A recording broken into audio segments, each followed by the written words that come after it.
السلام عليكم ورحمة الله وبركاته. أصحابتك وحرن جنال كمركلة سود وهذا أدي هذا ومهتسنتهين دجال إنه مركلة كدح قرحهم مريكن كإيران إيه إسرائيل أي قرك حالة وصارتها إيران أو مركلة مريكي هرمز حرتي لبا مركب ويرتي ترام أو يري إيران بلاك ميل أناجا نجومها هاي سنكرتو إسلام كان حب جوجنتي سدح معلومات أي كهرسن ديارجرو دجال أي حد دينا إسرائيل لجد ريميا sidoo kalena Iran maxay ka tiri wada hadallada Trump uu leeyahay meel wanaagsan ayay marayaan beenta uu Trump sheegayo afayeenka baarlamaanka Iran wuxuu ka yiri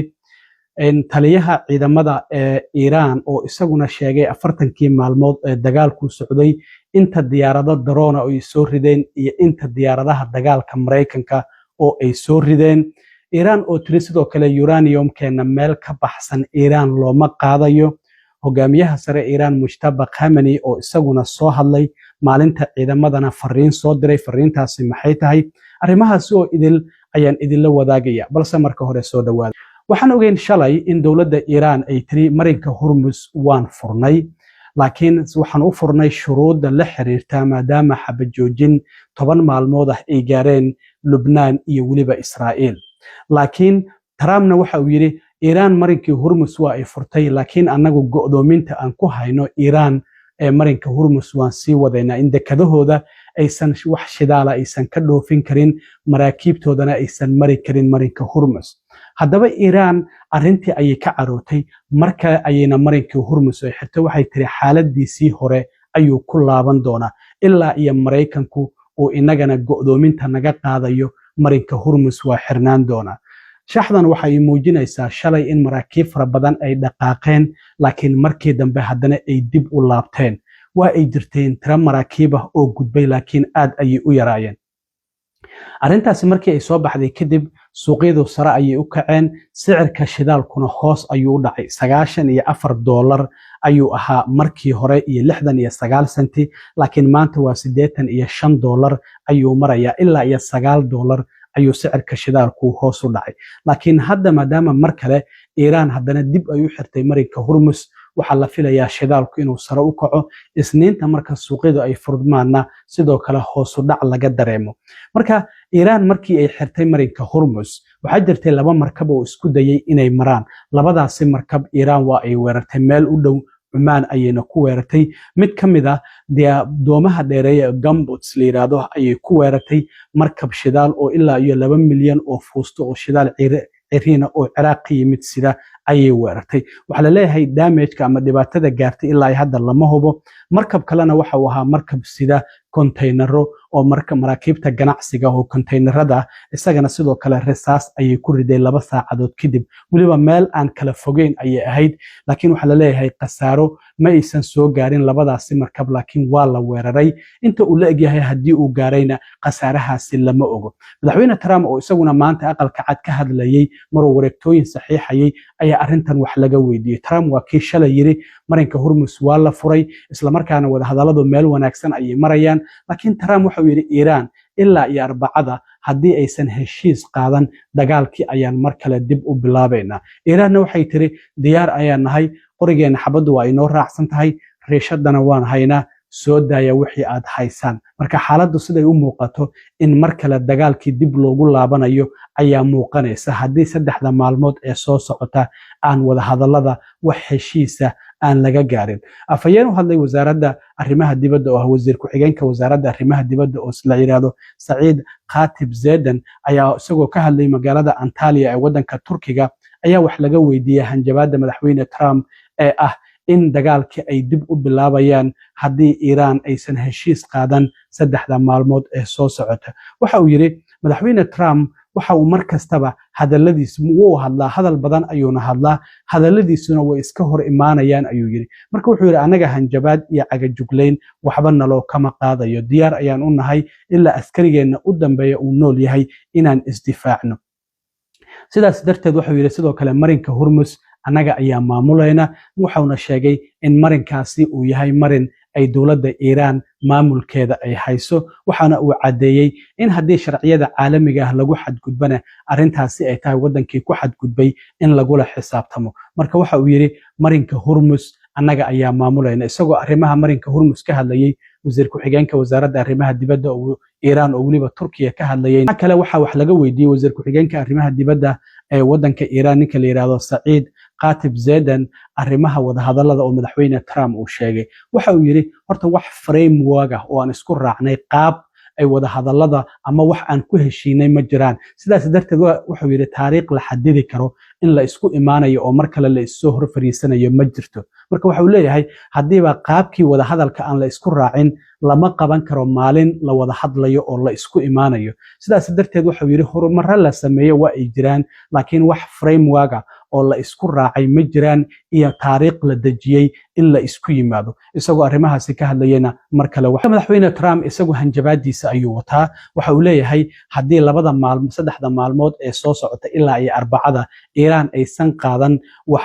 heshiis aysan qaadan dagaalkii ayaan mar kale dib u bilaabayna warbaahinta Israa'iilna waxay hadda soo tabinaysaa in diyaar garow iyo hub urursi dhinaca Israa'iil uu ka jiro isla markaana ay diyaar u tahay in mar kale dagaalkii dib loo bilaabo marka waxa muuqata in dhinacyada isku hayay dagaalkan oo Mareykanka iyo Israa'iil oo wada socda iyo Iiraan hadda mid waliba uu u diyaar garoobayo sidii dagaalka mar kale dib loogu bilaabi lahaa laakiin Iiraan iyaduna maxay wada hadallada iyo arrimahan madaxweyne Trump ka soo baxaya ay ka tiri horta hogaamiyaha sare Iiraan Mujtaba Khamenei ayaa maalinta ciidamada oo maanta Iiraan ugu beegan qoraal fariin u soo diray ciidamada waxana uu sheegay in ciidamada badda ay ka adkaan doonaan Mareykanka iyo Israa'iil aad ayuuna u amaanay ciidamada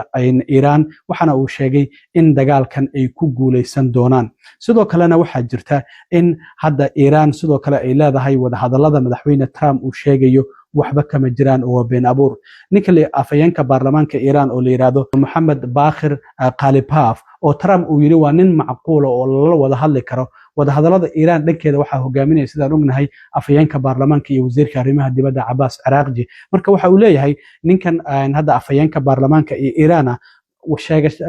sheegashada madaxweyne Trump uu sheeganayo in wada hadallo ay u socdaan Iiraan iyo Mareykanka waxa uu yiri waa false waa been abuur waxba kama jiraan waxa uu sheegay in madaxweyne Trump hal saac gudahood 7 sheegasho oo kulligood been ah oo sheegto warbaahinta u sheegay waxa uu yiri midka koobaad waxa uu yiri dagaalkii waan ku guuleysanay arintaas waa been ayuu leeyahay sidoo kalena waxa uu sheegay in uu natiijo ka gaaray wada hadallada arintaasina sidoo kale waa been ayuu yiri waxa uu sidoo kale sheegay qodobka saddexaad uu yiri in si socoshada go'doominta Mareykanku uu ku hayo Iiraan isla markaana taasi ay horseedayso in marinka Hormuz uu isaguna sii xirnaado waxa uu sidoo kale xaqiijiyay in maraakiib ay soo maraan marinka Hormuz waxay arintaasi ku xiran tahay meesha ay u jeexday dawladda Iiraan in maraakiibtaasi ay maraan isla markaana ogolaasho Iiraan ay leedahay ay ku maraan waxa uu sidoo kale sheegay haddii marinka Hormuz uu furnaanayo amaba uu xirnaanayo arintaasi sharciyadeeda iyo ogolaashadeeda laga rabo ayuu yiri dawladda Iiraan oo kaliya arintaasi ay ka go'do waxana uu sheegay arrimaha social media lagu soo qorayo oo Trump ula jeedo qoraaladiisa in aysan arintaasi qusaynin waxa uu xaqiijiyay sidoo kale dagaalka dhinaca warbaahinta ka socda ayuu yiri iyo dhinaca loo jeedinayo wadan waliba shacabkiisa dhinaca uu u jeedinayo arintaasi waa qayb muhiim ah oo dagaalka kamid ah ayuu yiri sidaas darteed waxa uu sheegay shacabka Iiraan in aysan marin habaabin doonin tilaabooyinkaasi uu madaxweyne Trump u wato marka waxa uu leeyahay dagaalka warbaahintu qayb muhiim ah ayuu dagaalka ka yahay dagaalka aan Mareykanka kula jirno marka waxa uu sheegay iyo waliba jihaynta shacabkaada sidaad u jihaynayso arintaasina waxa uu yiri shacabka Iiraan ma marin habaabinayso marka sidaas ayuu yiri afayeenka baarlamaanka ee dalka Iiraan dhinaca kale waxa jirta Iiraan inay markii ugu horeysay ay ka hadlayso 40kii maalmood oo dagaalka u socday in diyaaradaha droonka ee Mareykanka ay ka soo rideen iyo diyaaradaha kale ee casriga ah ee dagaalka oo Mareykanka ay ka soo rideen ninka taliyaha ciidamada difaaca ee wadanka Iiraan ninka la yiraahdo Ali Reza Elhami ayaa wareysi TV-ga Iiraan laga sii daayay waxa uu ku sheegay 40kii maalmood oo dagaalku uu socday in 170 diyaarad oo droonka waliba noocyada casriga ah oo la kala yiraahdo Hermes 900 MQ9 MQ4 waliba Type C iyo Heron inay ka soo rideen cadowga la dagaalaya ayuu leeyahay marka waxay isugu jiraan Israa'iil iyo Mareykanka sida muuqanaysa waxa uu sidoo kale sheegay in Mareykanka ay ka soo rideen diyaarado dagaal oo casri ah diyaaradahaasina waxa kamid ah ayuu yiri F-35